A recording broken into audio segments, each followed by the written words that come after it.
I'm Steve Geppi, and I'd like to welcome you to Geppi's Entertainment Museum.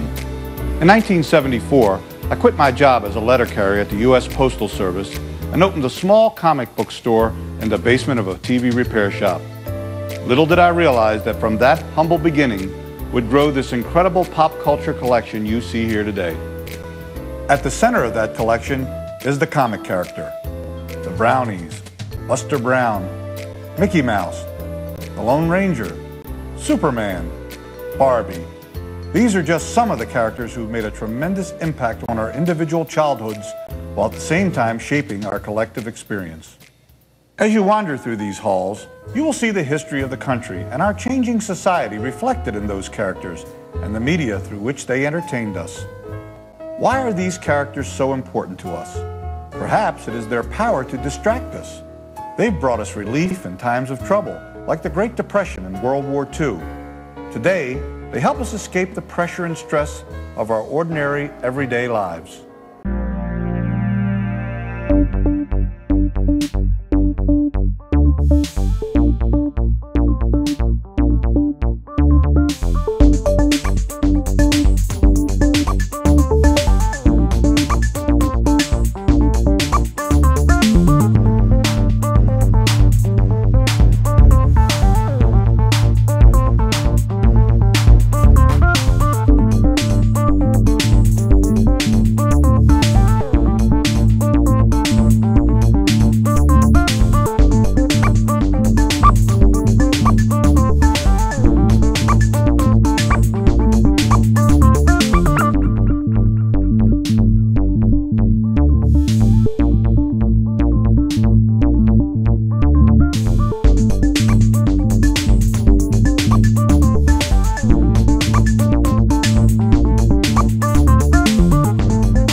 Welcome back.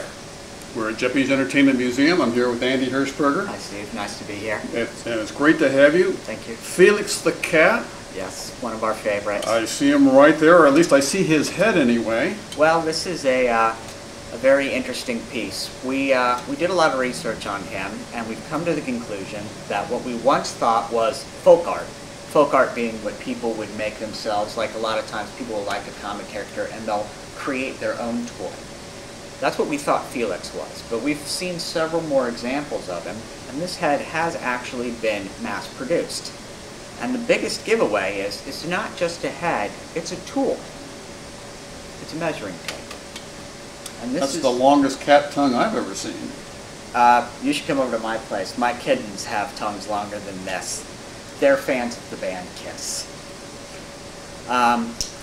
Felix's tongue is a measuring tape in centimeters and inches, and he also is great because he gives kids, especially back then, a way to learn measurements and yet have that sort of spontaneity fun that a lot of toys actually bring to the table when it comes to education. Not that toys are exclusively educational, but you have a child wants to learn how to measure stuff. You could give them a measuring tape, which is kind of boring, or you can give them the figure-old Felix head, and like, how big is my fishing creel over here? It's 8 centimeters long. Wow, that's big. That is big. Let me ask you a question about the Felix head. Do you have any idea circa when that might have been manufactured? This would have been made in the 20s, circa 1920s. Manufacturer's unknown. We believe this was probably made in Germany. A lot of cartoon toy characters were made in Germany. I can't say what company did this, but maybe Nifty or Borgfeld could have been behind this. They were famous for their Mickey Mouse toys and others. Now, this one we can tell you about. This is a British toy. Seems a little flat for a toy, but it's actually a piece of china that a kid would have to decorate their room, and it's Felix the Cat Fishing Crew. And what's interesting about this is it actually tells you a little bit about what company distributed it. It Pathé presents. You know, in England, Pathé would have been the film company that distributed Felix the Cat. Now, what's interesting about Felix the Cat is, like a lot of very famous characters that were made their debut in film, he has two possible fathers. Pat Sullivan, who distributed the cartoons, claimed he created Felix, while other people have believed that Otto Mesmer, one of his chief animators, created Felix. And there's evidence for both of them. For example, the first Felix designs had handwriting that was in Pat Sullivan's distinct style, whereas other people said that Otto Mesmer's personality was the one that really made Felix what he was, so they leaned towards him. And for those people that generally know about Felix, when did he make his debut? Well, he made his debut in the teens. He made it in a cartoon called Feline Follies. And in that, poor Felix is a love-struck cat who falls in love with a very comely young feline. And unfortunately, as so many people in the world of romance know, it was not reciprocated. So he did what any classic 1910s male would do when he didn't get love. He went to a gas pipe, inhaled the fumes, and died. It's not a very fun cartoon. Sounds a little strange for a cartoon, and this is oriented for children in those days? Cartoons are one of those things that people, because they were seen on TV and kids were inclined to watch them, that kids were very fond of them, they lose sight that that wasn't who they were made for. They were made for adults. They were made for general audiences. And back in the 19-teens, mortality was not something that was unfamiliar to a lot of people. These were the days when people would have 10 kids in the hopes that more than half of them would make it. Survive, right. So this wasn't something that was seen as in bad taste. It was sort of being more realistic. And also people were prone to very romantic notions of disposing of themselves when love didn't work out their way. Well, and he had another 8 lives, right? So it wasn't like he was permanently snuffed out. Well, in the cartoon, you really didn't get the feeling that he was coming back. But he did. He did, all right. He came, so yes, he did have 8 more lives. In fact, it seems like every time he comes back, he gets an additional 9, because he's still around. You still see new Felix material all the time, and everybody just really flocks to him. I mean, I myself personally have a bunch of Felix items in my, I wouldn't say collection, but my personal mementos, keepsakes collection. So, you know, he stood the test of time. And this is Well, he certainly has. Well, I think we have a clip coming up, so let's take a look. Oh, okay.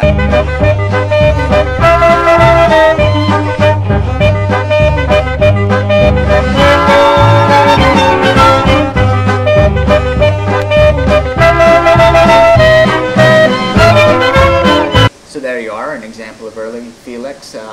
Really interesting how his adventures still play very fresh today. You feel like when you see stuff that's, say, over 100 years old or almost 100 years old, like these cartoons, that they'd be stagnant. But humor, in a lot of ways, stays consistent throughout the years, and it's really nice to go back and be refreshed by just how strong a lot of these things are.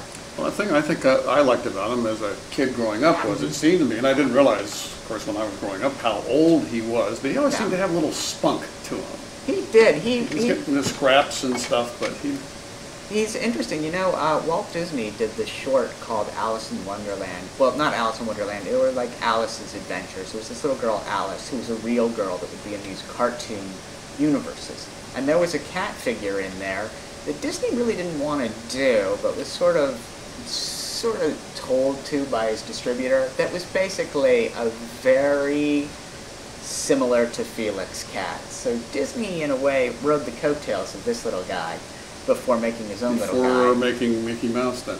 Oh, but of course Mickey Mouse worked in so many different areas, whereas Felix also appeared in comic strips. Mickey, just that talking little devil just took off. And Felix, though, is still with us. So this cat's got a lot of stamina then. He does, he does. And at Geppi's Entertainment Museum, are there other Felix artifacts, and are there things that can be bought in the store if they want? The store is always turning over. I think we have a few Felix items available there. We do have several comic strips by Otto Mesmer, who did the Sunday pages. We have those on the wall to read. One of the things that we were looking into but we couldn't get from another museum is the very first image broadcast on a television in the States was a Felix the Cat doll. Interesting. So that actual Felix was in a Canadian museum. Unfortunately, we were unable to break in and take it from them. And this was something in the early 50s then? No, we're talking about the 20s. Well, the 20s. Television has been around for much longer than we would like to think of. The problem with TV that throws people off is that it really comes into being in the 40s. And the reason it came in so late was because of World War II and the Depression, two things that really kept it from moving forward. But the actual technology was available earlier. It was available earlier, and they were actually starting television stations in the late 30s. Interesting. So Felix was an early star. Yeah, he was. Interesting. Well, we've got more coming up, but we're going to have to take a short break, so please stay with us. We'll be right back.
Welcome back.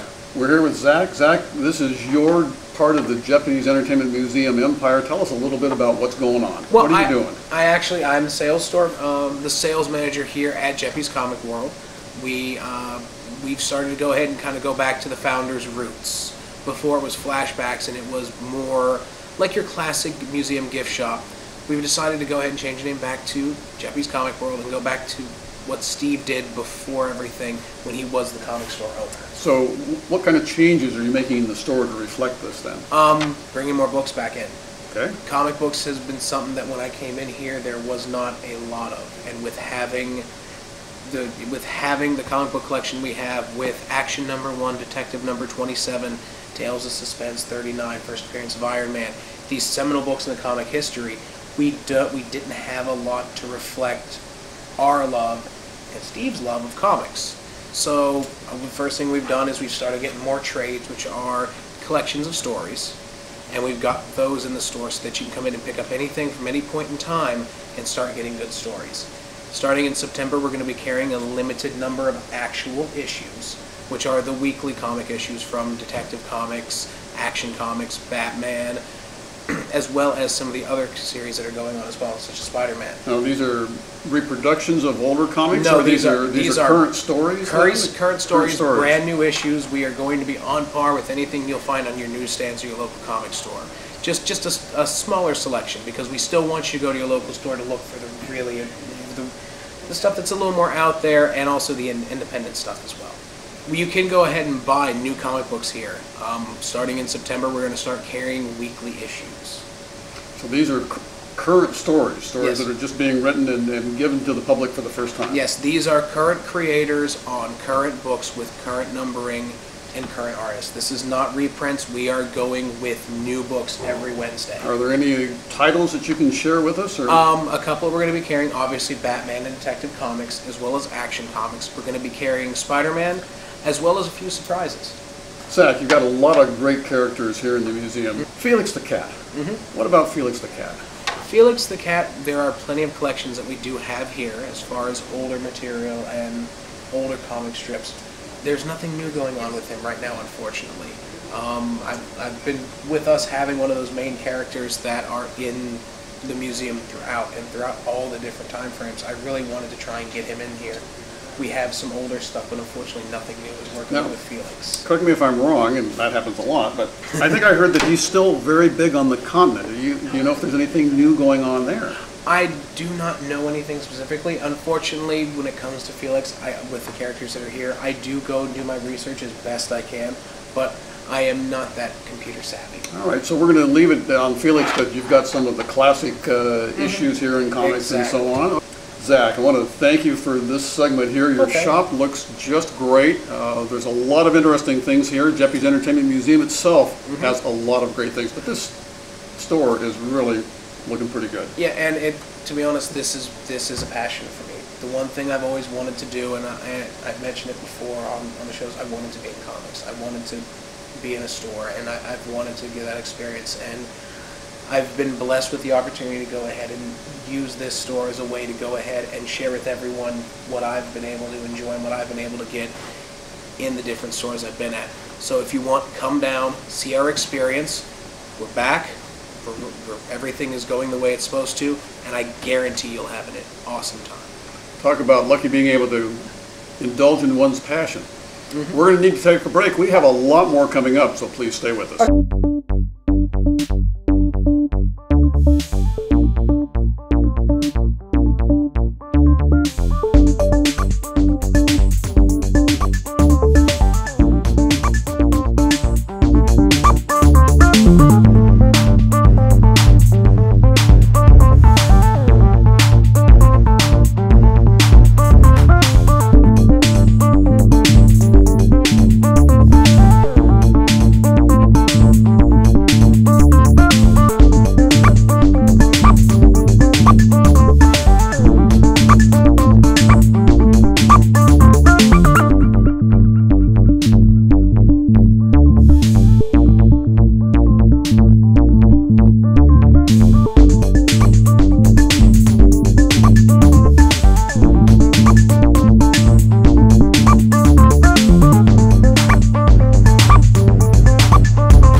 You want a unique gift? Mother's Day, Father's Day, birthday for a relative, Christmas, Hanukkah, who knows what.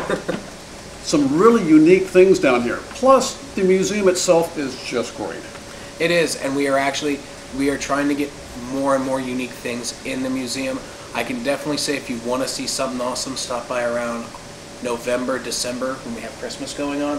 We'll have some very, very nice things for display as well as for sale to anyone willing to go ahead looking for that. Now, I know you're making a lot of changes. Are you doing layaways yet? Not yet. Not yet. I'm working on it. How about credit cards, though? Oh, we take every type of credit card known to man. Lots of credit cards, all right. So a unique gift, something out of the ordinary, right here at Geppi's, and Zach has it for you. There's more to it than that. These characters have played a large and largely unrecognized role in our education. Batman comic books helped me to learn to read when I was 5 years old. Thanks, big guy. That experience fostered a lifelong love of reading. I had dreamed of creating this museum for almost 30 years, but where to build it? When I toured Camden Station for the first time in 2003, I realized I had finally found the home these characters so richly deserved. Abraham Lincoln passed through this building 4 times. When Babe Ruth left his boyhood home of Baltimore to play for the Boston Red Sox, he took a train from this very station. Today, the first floor houses Sports Legends at Camden Yards, a museum which chronicles the history of Maryland sports. If there is a more appropriate place to display the history of pop culture in America, I can't think of it.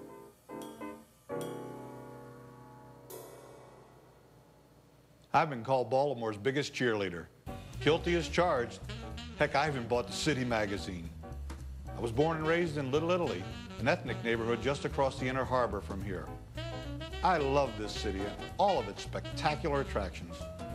From the National Aquarium and the Science Center, to the Walters Art Gallery and Museum of African American History and Culture, to the restaurants of Fells Point and Little Italy, Baltimore has something for everyone. I urge you to visit all of those places and experience everything this magnificent city has to offer. But first, I'd like you to take a trip with me in my time machine to discover or revisit all the wonderful characters, friends I call them, that have shaped our popular culture. And don't be afraid to say, hey, I had that when I was a kid. I do it all the time.